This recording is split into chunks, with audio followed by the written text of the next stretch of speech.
투자에 대한 모든 걸 파헤쳐보는 시간입니다. 투자 프로파일러 미스터 한, 오늘도 MBN골드 한교수 매니저님과 함께합니다. 안녕하세요. 네, 안녕하십니까. 저희 장 마감 후에 미중 무역 협상이 극적으로 타결됐다는 네. 뉴스가 나왔어요. 그동안 매니저님께서 이 미중 협상이 좀 파격적으로 이루어지면 우리 증시도 반등할 수 있다라고 이야기를 해주셨는데 네. 그 정도일까요?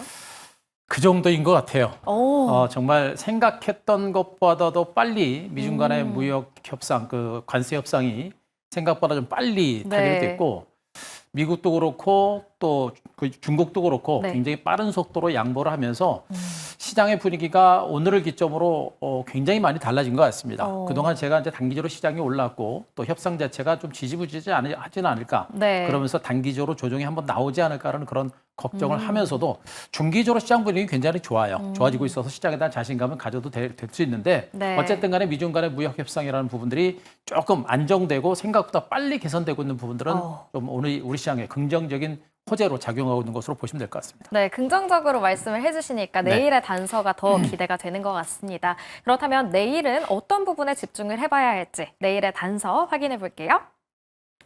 내일의 단서는 선반영인데 그죠? 어떤 게 선반영인 그죠? 걸까요? 또 의외로 또 선반영이라는 단어가 그러니까요. 왔습니다. 지금 말씀하셨던 그런 내용들이 어느 정도는 제가 보기엔 주가에 선 반영은 됐어요. 그렇다고 시장 자체가 여기서부터 붕괴된다, 뭐 무너진다라는 견점보다는 지금부터는 우리가 이제 한 가지 정도만 우리가 좀 확인을 좀 하실 필요가 있어요. 어떤 거요? 미중 간의 이제 관세 협상이 생각보다 빠른 속도로 진정이 된 부분들은 상당히 긍정적인 부분들인데 제가 강조했던 부분들이 이번 달부터 또 이번 주부터 미국의 이제 경제지표들이 많이 발표가 됩니다. CPI, 네. PPI 이런 경제지표가 발표가 되는데 과연 이 관세 협상을 본격적으로 시작하면서 미국 경제에 어떤 영향을 주는가라는 것들을 보셔야 될 것 같고 여기다가 이제 일부 경제지표가 발표가 되는데 여전히 무역 협상이 빠른 속도로 진행된 것은 사실이랍니다만 기본 관세 모든 국가를 중심으로 기본 관세 10%가 유지가 되고 있는 부분들을 본다라고 한다면 여전히 관세를 단행함에 따라서 미국의 경제 지표가 위축될 수 있는 가능성 이런 것들 그리고 그 경제 지표에 따라서 미국 증시가 어떻게 반응하는지 이거를 봐야 됩니다. 그래서 앞으로 CPI라든가 PPI가 발표가 되고 다소 부진하게 발표가 됐음에도 불구하고 미국 증시가 견조한 흐름들을 보인다고 한다면 오히려 미국 증시는 더 갈 수 있는 여력이 분명히 있겠고 그런 상태에서 미중 간의 무역 관세 전쟁까지 어느 정도 합의를 보게 되면 중국 증시도 올라갈 수 있어요. 네. 그러니까 우리나라 같은 경우는 미국과 중국 모두가 주요 수출 대상국이기 때문에 미국과 중국이 싸우지 않고 모두가 경제가 성장하게 되면 우리나라 경제는 뭐 말 그대로 날개를 달 수 있는 가능성이 높습니다. 그런 시나리오가 현실화됐으면 하는 그런 바람을 일단 가져볼 수 있는데 네. 자 문제는 뭐냐면 일단 선 반영됐다는 그런 이제 그 단어를 제가 썼습니다만 일단 미국과 중국 간의 관세 협상이 극적으로 타결된 부분들은 정말 생각했던 것보다 너무 빠른 속도로 단정이 된 겁니다. 중국에서도 그 관세 협상에서는 약간 뭐 물러서지 않을 것처럼 했습니다만 굉장히 빠른 속도로 타협점을 찾았고 그리고 관세 규모 자체, 부과 규모도 굉장히 많이 축소가 됐죠. 145%에서 30%, 125%에서 10%까지 급격하게 낮춘 것도 시장에서는 상당히 긍정적인 호재로 작용을 하고 있는 것으로 일단은 판단되고 있고 네. 이런 것들 때문에 지금 현재 나스닥 선물지수가 4% 폭등세가 나오고 있습니다.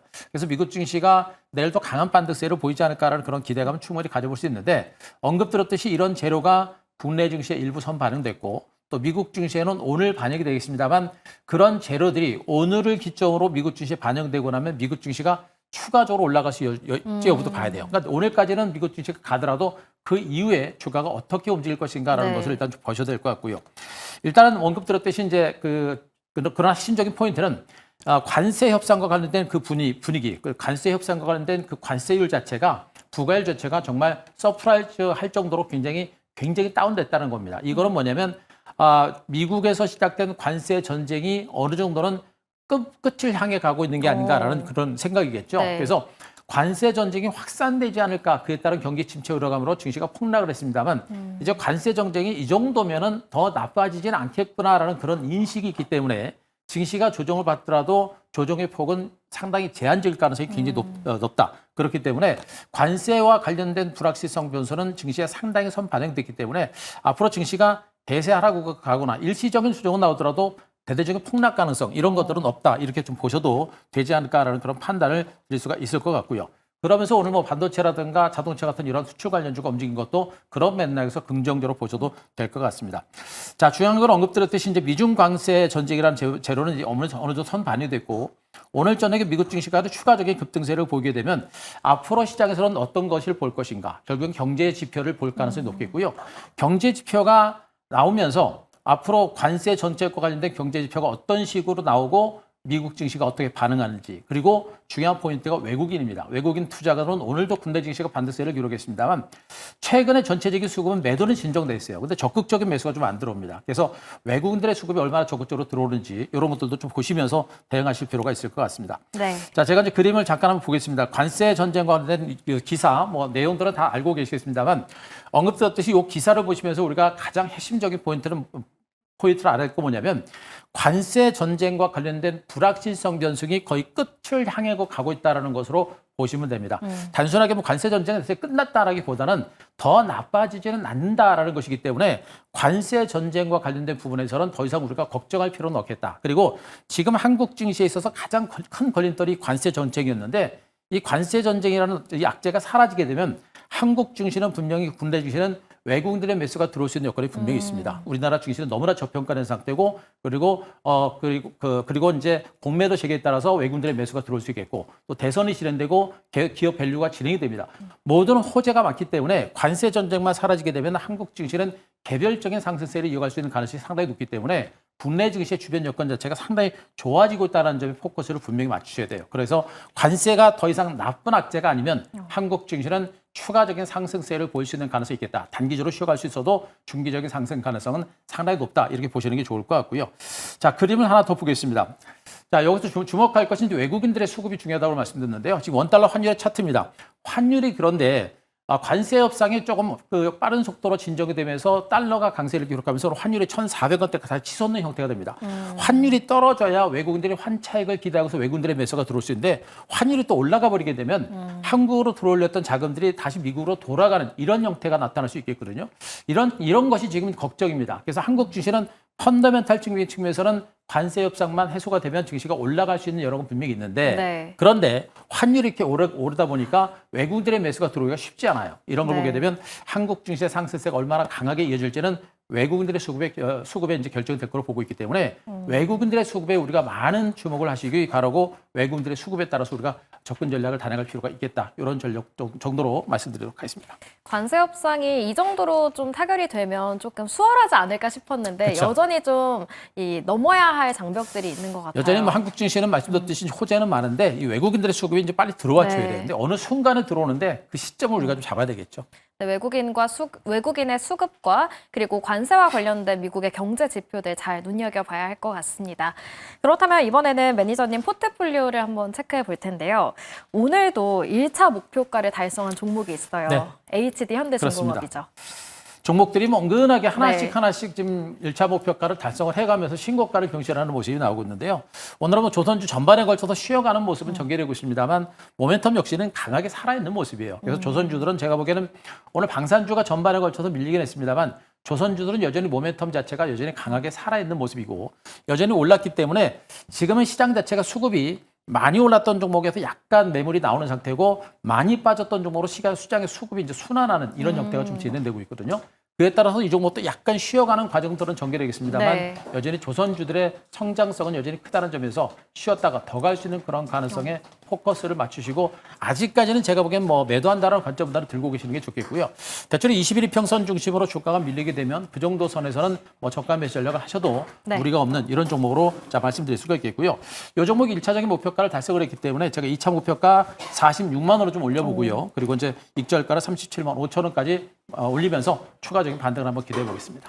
네, 2차 목표가 46만 원으로 설정을 해주셨습니다. 다시 한번 수익 나신 분들 축하드리고요. 또 두 번째 리뷰는 하나금융지주인데요. 계속 가져가 봐도 될까요? 가져가야죠. 일단 지금은 뭐 금융주들의 흐름이 워낙에 강해요. 네. 거기다가 지금 현재 증권주들의 강세가 이제 강하게 진행되고 있는데 지난해는 은행주가 강했고 올해는 증권주가 강하고요. 그리고 올해 같은 경우는 여전히 이제 정부의 그 대선 국면이 시작됐기 때문에 네. 대통령 후보들의 공약들이 상당히 많이 나오고 있고요. 대한민국의 코리아 디스크를 디스카운트를 해소하기 위한 그러한 정책들이 많이 나오고 있기 때문에 이런 기업 밸류업 정책이 계속해서 지속될 수 있는 가능성이 높습니다.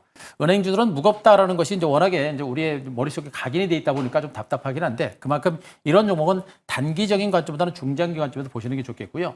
현재 박스권 상단에서 물량을 받고 있는 이 구간에서 물량 받고 추가적인 반등세가 나올 수 있는 가능성은 네. 여전히 큽니다. 그래서 단기적 관점보다는 중기적으로 보유전략과 함께 저가 매수 해볼 만한 종목을 말씀드리고 여기에다가 증권주들의 주가 흐름이 여전히 강력하죠. 제가 증권주는 다시 안 갖고 왔습니다만 증권주는 단기적으로 올라서 약간 부담은 됩니다만 중기적으로는 현재 증권시장 올해 증시 상반기 정도에서는 증권주들의 시세가 상당한 시세를 이어올 가능성이 네. 높습니다. 그래서 지금 삼성증권과 대신증권을 말씀드렸는데 증권주들에 대한 관심들 지속적으로 가져갈 필요가 있겠다는 점도 아울러 말씀드리겠습니다. 네, 이렇게 수익을 챙겨주고 있는 한규수 매니저님인데요. 내일은 어떤 종목에 집중을 해봐야 할지 내일의 공략 종목도 한번 확인해 보도록 하겠습니다. 내일의 종목은요, 기아입니다. 오늘 급등했더라고요. 급등했어요. 네. 일단 대형주 쪽을 제가 이제 언급을 드리고 있는 부분들은 뭐냐면 네. 언급드렸듯이 이제 미국과 중국 간의 관세 분쟁이 어느 정도 이제 끝을 향해 가고 있는 그런 과정이고 이런 상태다 보다면 이제 자동차라든가 반도체에 대한 관세 부과에 대한 부담도 조금 줄어들 수 있는 가능성이 크고요. 네. 가장 중요한 포인트는 한국 증시가 저평가됐고 관세 변수가 사라지게 되면 외국인들의 매수가 들어올 수 있겠고요. 외국인들은 국내 증시에서 가장 저평가된 대형주를 중심으로 지속적으로 들어올 수 있는 가능성이 상당히 높습니다. 네. 물론 지금 당장 강력한 반등은 연출되기는 쉽지 않겠습니다만 이제 좀 먼 관점으로 본다고 한다면 이런 종목들은 우리가 지금부터 우리가 물량을 모아가야 될 그런 위치까지 온 것으로 일단은 판단이 되고 있어서 이제 우리나라 대형주들 중에 저평가된 종목들, 한국 경제를 대표하는 그런 종목들에 대해서는 우리가 좀 관심을 가질 필요가 있겠습니다. 네. 자, 12개월 선행 PR이 3.8배 정도, PBR이 0.5%, 0.56배. 절대적으로 저평가된 구간들, 뭐 한국 증시에서 자동차주들만큼 저평가된 종목은 거의 없다라고 보셔도 무방한 상태이기 때문에 지금 이 정도 선에서는 자동차 관련주는 뭐 무겁다라는 관점보다는 중장기적인 투자의 관점에서 우리가 보실 필요가 있지 않을까라는 그런 판단이겠고요. 네. 자, 영국과 미국 간의 이제 자동차 관세 협상이 이제 잘 됐습니다. 거기다가 미국과 중국 간의 관세 협상도 어느 정도 끝을 향해가고 있기 때문에 반도체라든가 자동차 분야의 부분 관세가 어느 정도 완화될 수 있는 그런 가능성은 상당히 높아진 상태로 보시면 되겠고 관세 전쟁 자체가 끝을 향해 가고 있다라고 한다면 수출 관련주들한테는 호재가 될 수 있겠습니다. 여기다 아까도 말씀드린 환율이 1,400원대까지 다시 올라가기 때문에 환율이 오름에 따라서 기업들 수출 관련주들에 대한 이 모멘텀은 좀 더 강화될 수 있는 가능성은 상당히 높다라고 보셔도 되겠죠. 네. 여기다가 4월달 자동차 판매는 여전히 강하게 진행됐습니다. 중간에 이제 그 자동차에 대한 선 구매가 있었고 중간에 좀 공백이 나올 수가 있겠죠. 관세 때문에. 그런데 이런 관세 협상 자체가 어느 정도 끝을 향해 가고 있다라고 한다면 그 공백은 그렇게 큰 악재가 되지는 못할 것 같아요. 네. 그래서 그런 부분들은 너무 신경 쓰지 않아도 되겠다는 측면이겠고 결국에 뭐 관세 정쟁 자체가 어느 정도 최악의 상황을 지나가고 있다라고 한다면 주가도 바닥권이겠고 바닥을 지나가는 상태라고 한다면 우리가 관심을 가질 만한 단계고요. 지금 기아에 대해서 외국인들이 벌써 3일째 본격적인 매수가 진행되고 있는 부분을 보게 되면 우리도 같이 매수 한번 정도 동참해 볼 만한 종목으로 말씀드릴 수 있을 것 같습니다. 네, 기아가 보니까 전고점이 3월에 10만 3천 원대더라고요. 네. 여기 이상으로 저희가 기대를 해봐도 될까요? 정말 저는 현대차, 기아 같은 종목들은 대한민국 증시가 이제 코리아 디스카운트가 만약에 해소가 된다라고 한다면 지금부터 장기 투자를 분명히 하셔도 될 것 같아요. 여러분들이 뭐 주식을 사서 뭐 자식에게 물려준다라는 그런 말도 합니다만 그렇게 한번 노린다라고 한다면 충분히 해볼 만한 종목으로 보시면 될 것 같아요. 그만큼 저평가됐고요. 현재 차트 보시더라도 너무나 많이 빠졌고요. 현재 주가 지금 뭐 8만 원 선에서 저점 찍고 올라왔는데 현재 뭐 많이 오른 게 아니고 이제 바닥을 탈출한 모습이고요. 여기가 원래는 바닥이고요. 바닥을 치고서 다시 회복을 했기 때문에 본격적으로 이제 완벽하게 바닥을 찍고 올라오는 형태로 보시면 되겠죠. 대형주기 때문에 강력한 반등은 쉽지 않겠습니다만 점진적으로 완만한 반등 가능성은 분명히 있을 것이고요.